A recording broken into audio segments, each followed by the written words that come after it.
Chapter 1. A question that has puzzled us for centuries.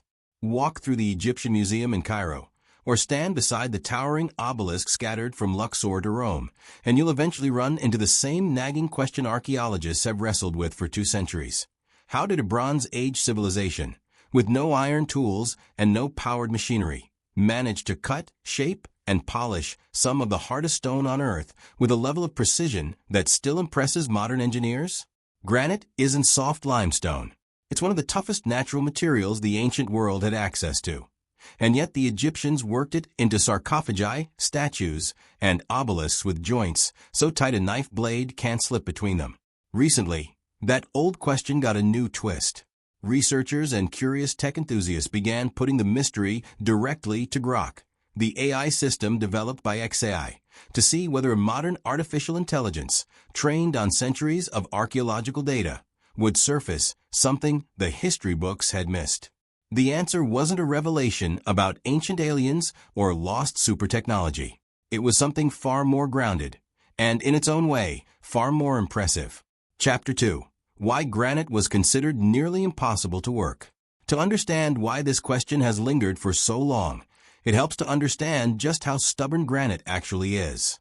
Unlike limestone or sandstone, which the Egyptians used for the bulk of their construction, granite is an igneous rock formed under intense heat and pressure, packed with interlocking crystals of quartz, feldspar, and mica. On the Mohs hardness scale, quartz alone sits around a 7, harder than the copper and bronze tools Egyptian craftsmen are known to have used, which typically rank below a 4. In theory, copper chisels should barely scratch granite's surface, let alone carve it into towering, symmetrical monuments. For decades, this mismatch fueled fringe theories, everything from lost technologies to extraterrestrial assistance, because it seemed implausible that hand tools alone could produce results like the unfinished obelisk at Aswan, a granite monolith over 40 meters long still partially attached to its quarry bed, or the eerily smooth interior surfaces of the sarcophagi found in the Valley of the Kings. When people ask an AI system to explain something like this, they're often hoping for a dramatic new answer. What they generally get instead is a reminder that the true explanation was hiding in plain sight the entire time, buried not in speculation, but in decades of unglamorous experimental archaeology. Chapter 3. What the evidence actually shows. When this question is put to a well-trained AI model, its answer draws heavily on a substantial body of archaeological and materials science research built up since the 19th century. The core finding is straightforward. The Egyptians didn't cut granite with copper alone. They used copper tools in combination with an abrasive, most likely quartz sand or crushed quartzite, which is significantly harder than the copper doing the cutting. In this system, the copper tool wasn't the blade doing the actual cutting. It was the delivery mechanism, dragging abrasive grains across the stone surface the way a woodworker uses sandpaper rather than expecting the paper itself to be harder than the wood. Alongside this, Egyptologists point to an even more fundamental tool, hard stone hammers made of dolerite, a dense igneous rock harder than granite itself. Archaeologists have recovered thousands of dolerite pounders at quarry sites like Aswan, many of them battered and rounded from repeated use. Workers would have used these hand-sized stones to literally pound the granite surface, crushing it into powder bit by bit rather than slicing it in a single continuous cut. It's a slow, labor-intensive process, but not a mysterious one. Modern experimental archaeologists have replicated this exact technique and shown that a team of workers using dolerite pounders can steadily wear down granite at a measurable, if unhurried, pace. Chapter 4. The unfinished obelisk that solved the mystery. Nowhere is this evidence more visible than at the unfinished obelisk, still resting in its quarry near Aswan.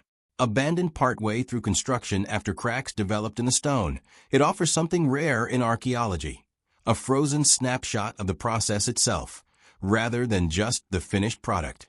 Around its edges, researchers have documented narrow trenches gouged into the granite, wide enough for a worker to crouch inside, pounding away at the stone with a dolerite hammer held in each hand. The trench walls still show the telltale scallop texture left behind by repeated pounding, not the clean slice a metal blade would leave. This single site effectively answers the question that fuels so much speculation online. There was no laser, no unknown alloy, no forgotten machine. There was patience, organized labor, and an intelligent use of the hardest available materials to slowly overpower an even harder one. When an AI model is asked to summarize this evidence, it tends to arrive at the same conclusion archaeologists have held for over a century. The secret isn't a secret at all. It's documented, physical, and sitting in the Egyptian desert for anyone to see. Chapter 5. How they achieved such precise cuts. Pounding explains how the Egyptians removed material, but it doesn't fully explain the astonishing precision seen in finished pieces, blocks fitted so tightly that mortar wasn't needed, or interior chambers polished to a near-mirror finish. This part of the puzzle comes down to a combination of measurement, repetition, and abrasive polishing rather than any single tool. Egyptian builders used simple but effective measuring devices. Cubit rods marked with standardized units, plumb bobs for verticality, and set squares for right angles. Tools simple enough to build by hand, but precise enough to check work at every stage.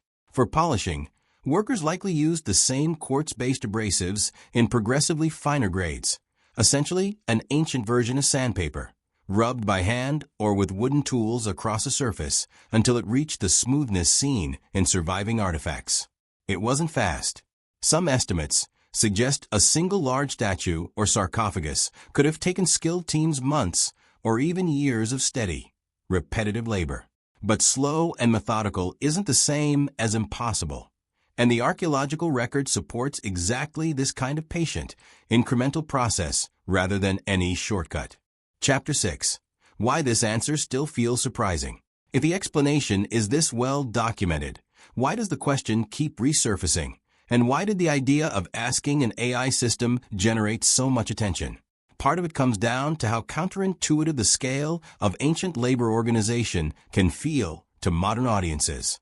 We're used to associating precision with machinery, so imagining teams of workers achieving that level of accuracy purely through coordinated, repetitive human effort challenges assumptions we don't always realize we're making. There's also something genuinely compelling about watching a modern AI system reach for spectacular answers and instead land on the same grounded conclusions historians have published for decades.